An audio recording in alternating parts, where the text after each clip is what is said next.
Damos comienzo a un nuevo programa, Servidores de Dios.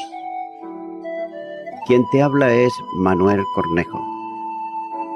Estaré compartiendo la palabra de Dios y lo haré de una manera expositiva, versículo a versículo. Y en esta ocasión será en Efesios, capítulo 1 y versículo 12, donde dice: a fin de que seamos para alabanza de su gloria, nosotros, los que primeramente esperábamos en Cristo.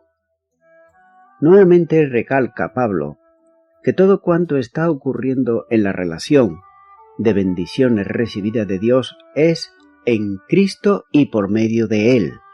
Tiene un contenido tal que expresan la gloria y sirven como motivo de alabanza a Dios.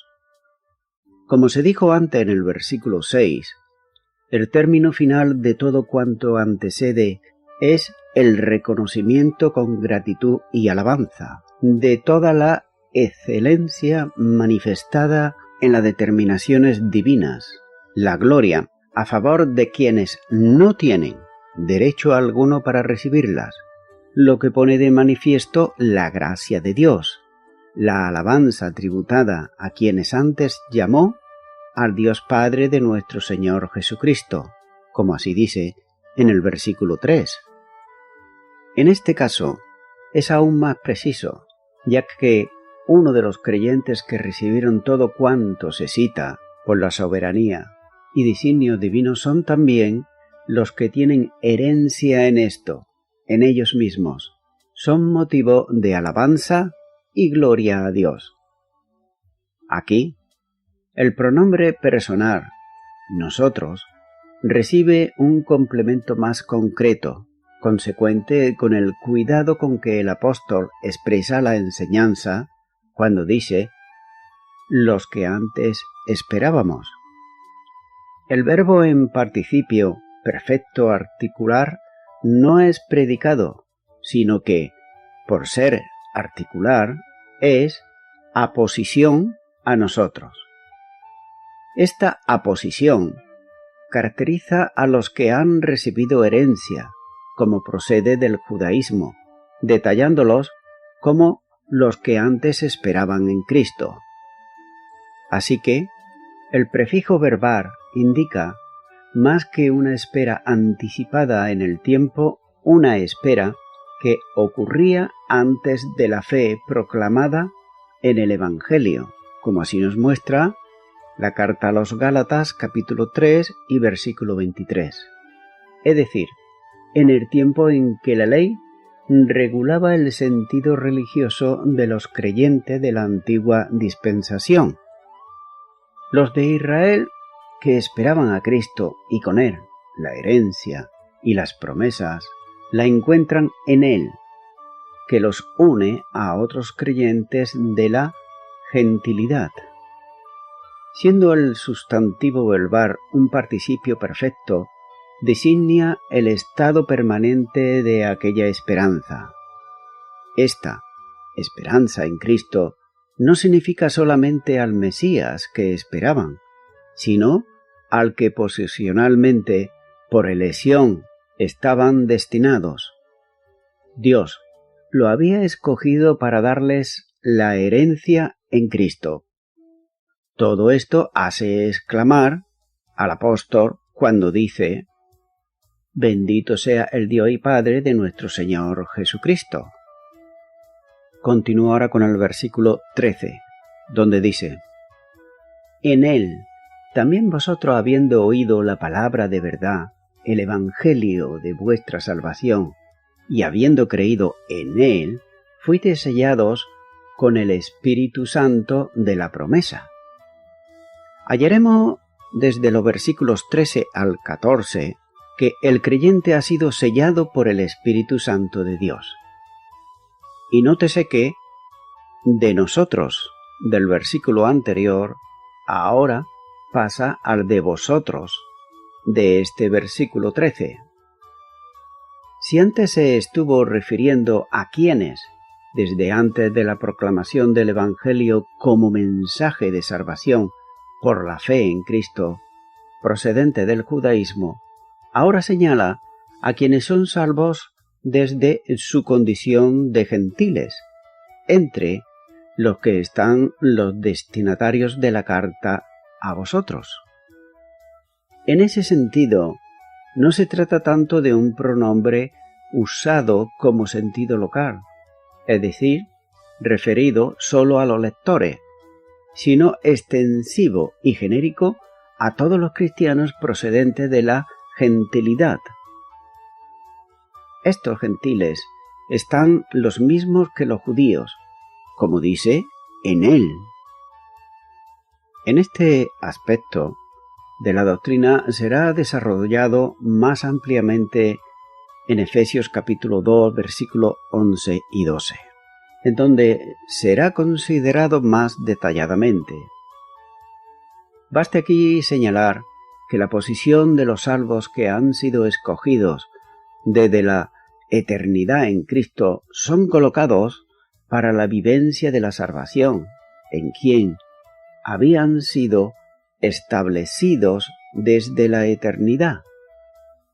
De manera que la salvación por gracia mediante la fe en el tiempo de los hombres es el resultado visible de la determinación eterna de la salvación en Cristo Jesús.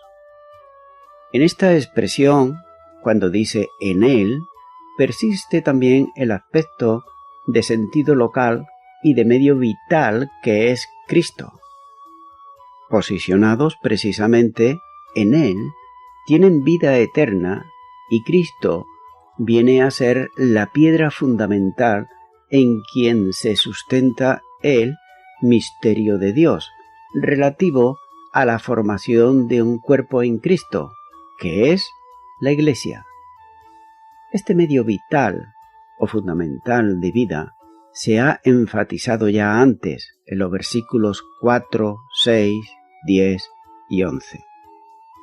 Así que la introducción de un segundo anacoluto se hace aquí por medio de la expresión en quien, que otra vez es recibido por un tercero.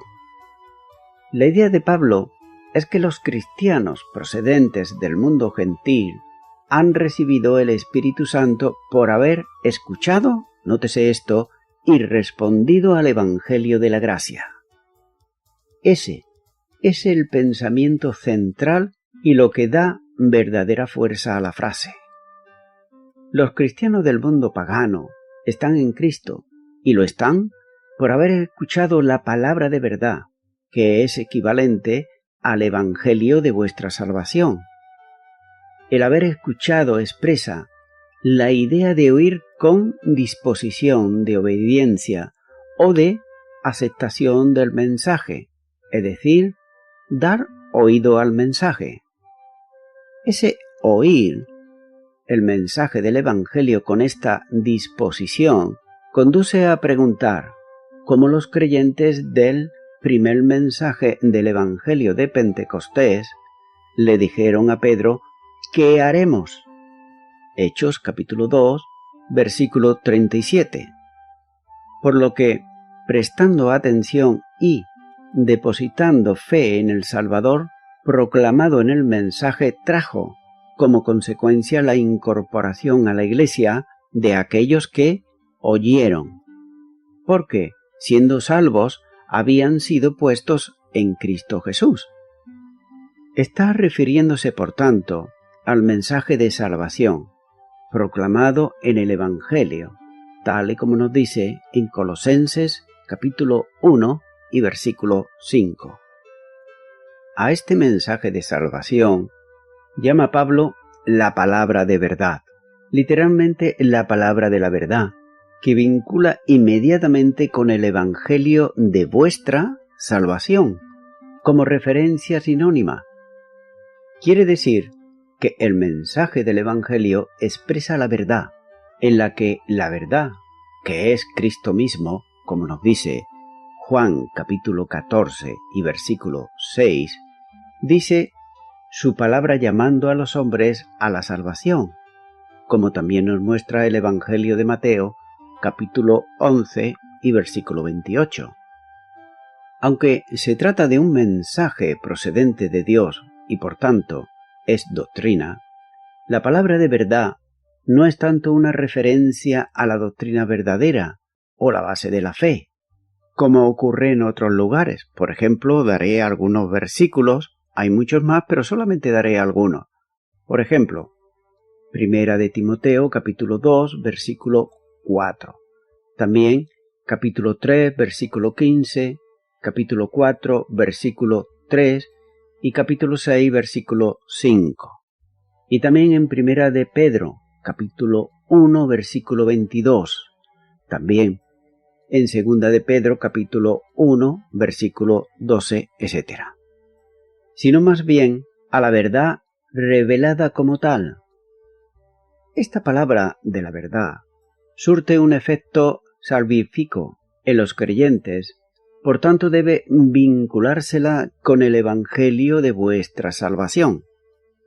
Sin embargo, no es aquí tanto una referencia al contenido del mensaje, como ocurre en algunos casos, por ejemplo, en Hechos capítulo 13 y versículo 26, sino que es el resultado poderoso para salvación de la palabra de verdad, en el sentido que el apóstol la utiliza como dice que el Evangelio es poder de Dios para salvación. Romanos capítulo 1, versículos 16 y 17. Nótese que esta salvación se produjo porque el Evangelio se proclamó la verdad y los oyentes del mensaje, recibiéndola, depositaron su fe en el Salvador, anunciado en el mensaje de verdad, que es, por tanto, el Evangelio de vuestra salvación. Este mensaje conduce también a la fe, que viene por el oír, y el oír por la palabra de Dios, como nos dice en Romanos capítulo 10 y versículo 17. Todos ellos habían oído el mensaje de salvación por el ministerio de la evangelización del apóstol Pablo, como relata Lucas. Así, continuó por espacio de 2 años, de manera que todos los que habitaban en Asia, judíos y griegos, oyeron la palabra del Señor Jesús, como nos dice en Hechos capítulo 19 y versículo 10. La aceptación por la fe es indispensable para salvación. De ahí que el apóstol diga, en el que también habiendo creído. Hay un momento en la experiencia del cristiano en que la incredulidad deja paso a la fe, pero es necesario entender que la fe, que se sustenta en la palabra de verdad, se deposita en el Salvador. Por eso dice, habiendo creído en Él. Debe entenderse, por tanto, con claridad, que el Evangelio que salva al pecador es el mensaje cristocéntrico. Dios no manda llevar a los hombres a la salvación, sino al Salvador. Y esto hay que tenerlo muy pero que muy en cuenta.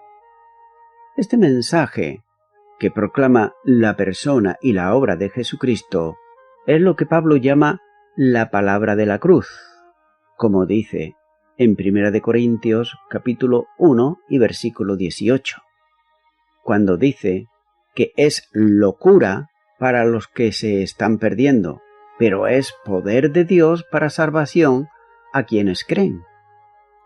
En el momento de creer y recibir la salvación, Dios sella a los creyentes con el Espíritu Santo. El concepto sellar tiene 2 posibles interpretaciones. Por un lado, el sentido de estigmatizar, es decir, poner una marca, como se hacía, por ejemplo, en aquella época con los esclavos, mediante un metal caliente sobre alguna parte de su cuerpo, de modo que la señal manifestaba la propiedad que el dueño poseía sobre él. En el caso de ciertos servicios religiosos que marcaban también, en aquella época, a los que estaban sujetos a ellos, la marca de la divinidad expresa a fuego en la piel, indicaba que aquellos eran siervos de Dios, pero Dios con minúscula, y estaban bajo su protección.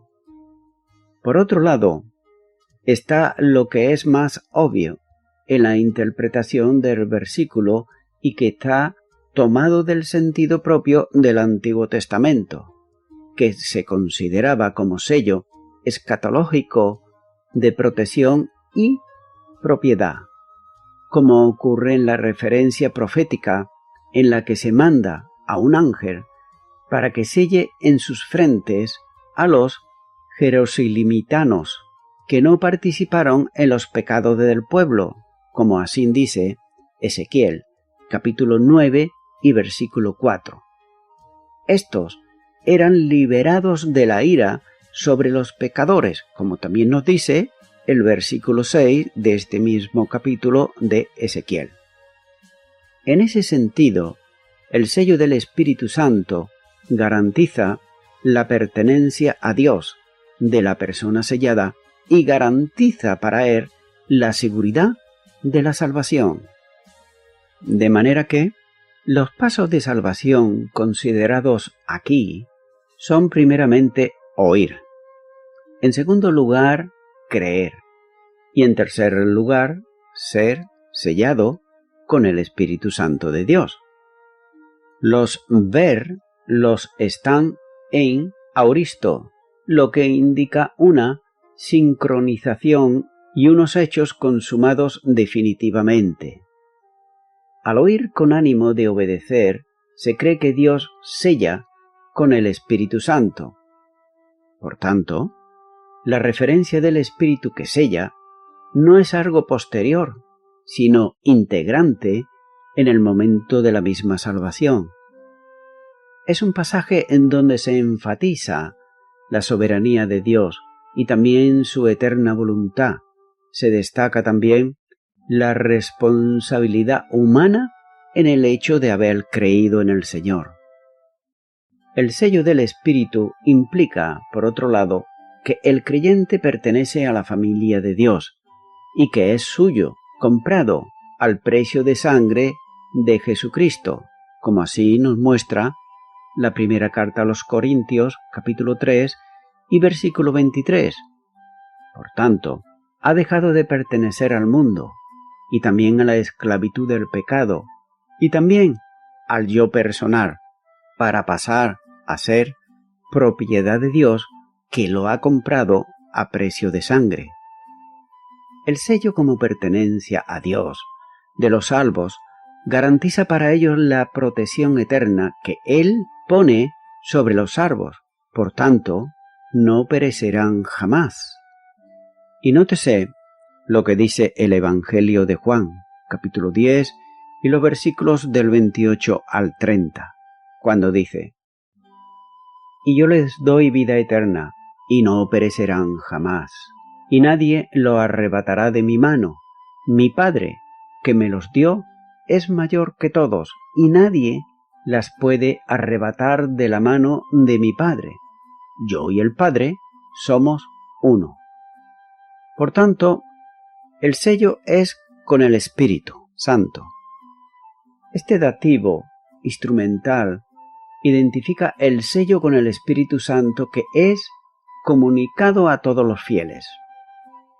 Es muy interesante también apreciar que el calificativo santo referido al Espíritu está colocado al final de la oración y establecido como artículo, es decir, es un adjetivo articular que enfatiza la condición única de santidad que corresponde como Dios al Espíritu. Esta colocación de adjetivo, que es sustantivo como segundo término del nombre de la tercera persona divina, enfatiza la condición de santidad que es comunicada también por Él mismo a cada creyente. Esta santidad, como separación para Dios, no es esfuerzo natural del hombre, sino operación poderosa de la gracia divina de Dios. El Espíritu Santo que sella al creyente se le califica aquí como de la promesa.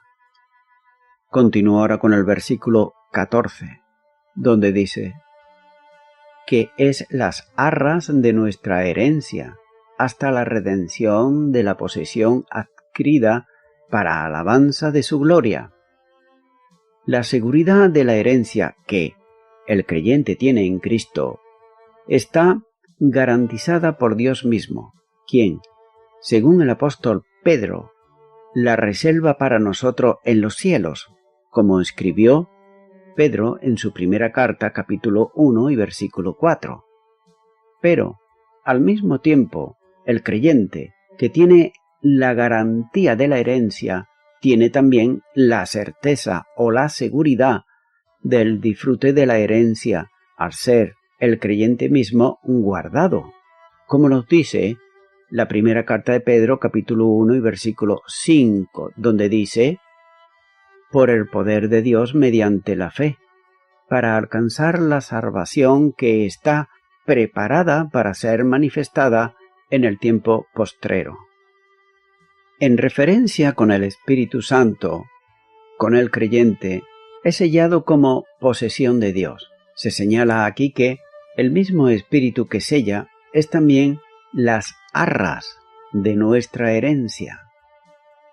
El sustantivo arras es una palabra que probablemente tenga origen fenicio y expresa la idea de un anticipo para garantizar una compra, generalmente una cantidad de dinero dado por adelantado.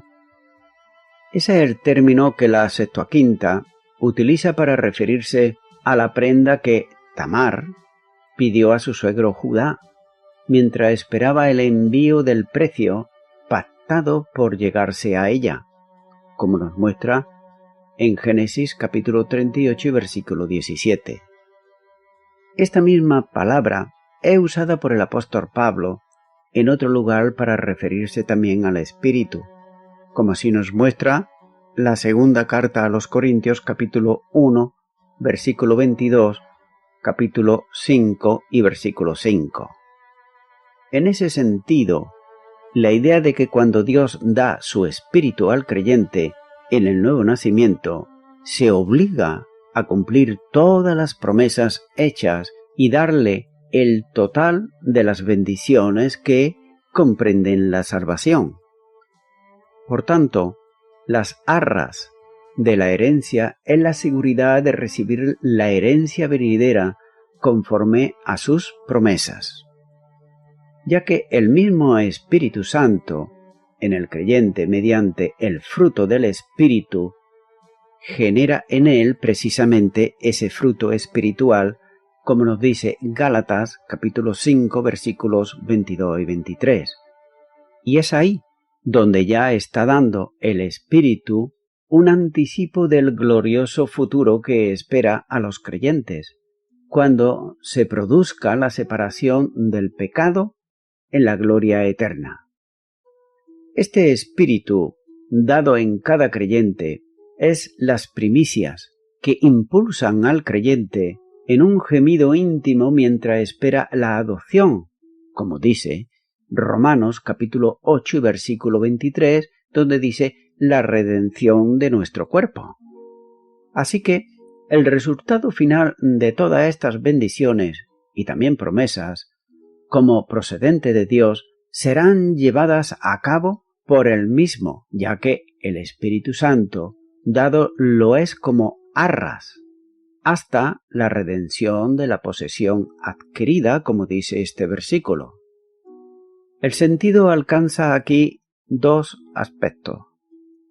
El primero es hasta que el creyente reciba su herencia total, que incluye la redención del cuerpo, en sentido de la resurrección, y la dotación del cuerpo glorioso de resurrección.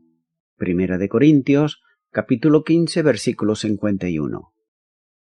El segundo, hasta el día en que se produzca la redención, en sentido de recuperación plena de lo que le pertenece por comprar en virtud de la sangre de Cristo. El pueblo de Dios, liberado ya de toda relación con el pecado, será presentado como el especial tesoro de Dios. Todo este admirable designio divino, que se remonta en cuanto al origen a la eternidad, culminará en un futuro glorioso, en donde se alcance plenamente el cumplimiento con la presencia de todos los que han sido salvos y, por tanto, escogidos en Cristo, para estar para siempre con Jesús y vivir en la admirable dimensión de la compañía divina, manifestada por el trono de Dios y el Cordero, que estará en el lugar preparado para los salvos, como así nos muestra el libro de Apocalipsis capítulo 22 y versículo 3. Cuando eso acontezca, en plenitud Dios será glorificado por lo que llevó a cabo. Esa es la frase final del proceso en el pensamiento de Pablo, para la alabanza de su gloria.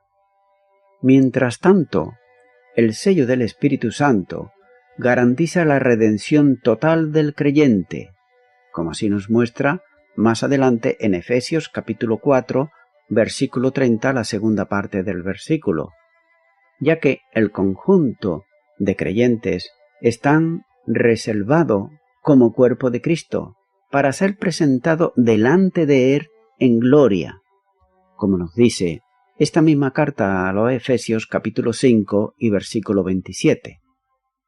Eso será el gozo de Dios como expresión de la victoria de la cruz.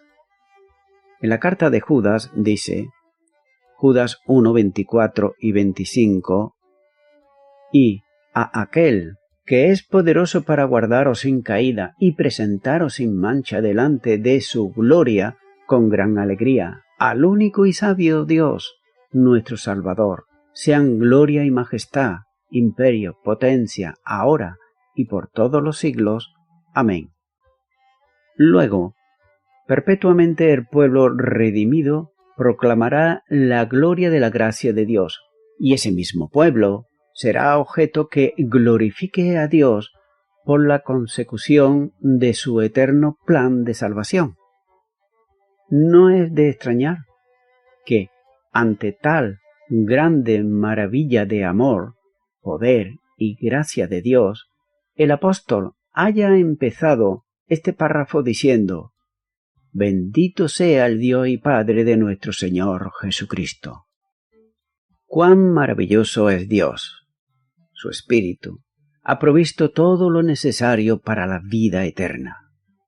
Ha puesto a nuestra disposición todo lo que es bueno en Cristo.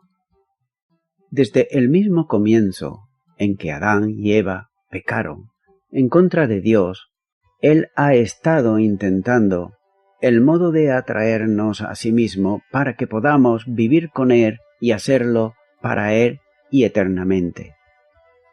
A través de Jesucristo, nos ha hecho formar parte de su familia. Por ello, le debemos nuestra alabanza por la manera tan generosa como se entregó a sí mismo en Cristo.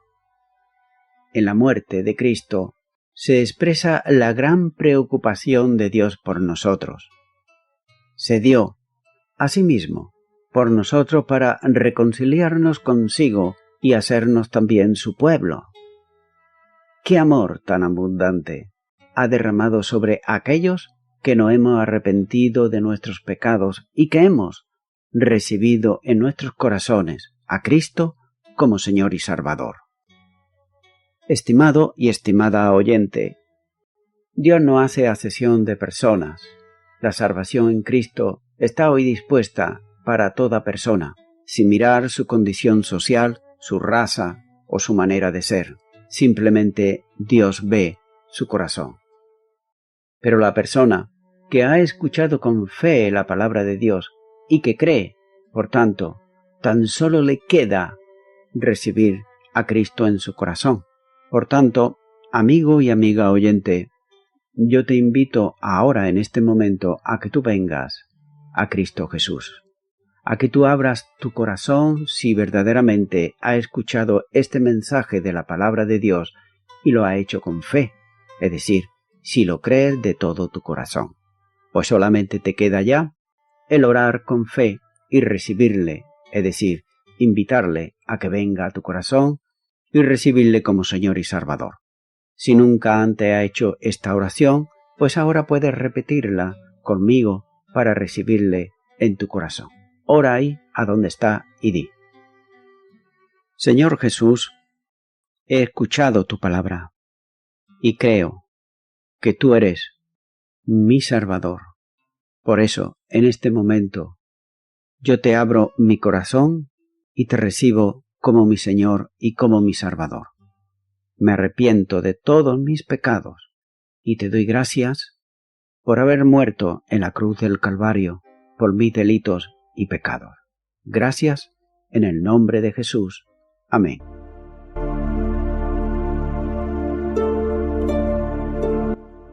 Amigo y amiga oyente, si tú has hecho esta oración de corazón, te recomiendo que comiences a orar a Dios, en primer lugar, en el nombre del Señor Jesucristo. Orar a Dios no es rezar, sino que es hablar con una persona. También te recomiendo que leas la palabra de Dios y lo hagas a diario. Comienza, por ejemplo, con el Nuevo Testamento. Y también, por último, te recomiendo que para que puedas crecer espiritualmente, te congregues en una iglesia cristiano-evangélica, donde se predique, se enseñe y se practique la sana doctrina y la palabra de Dios. Congrégate ahí y con el tiempo podrás crecer espiritualmente y también servir al Señor Jesucristo. Que Dios te bendiga. Y a toda la audiencia, nuevamente ya me estoy despidiendo de todos ustedes y será hasta el próximo programa. Que Dios os bendiga a todos.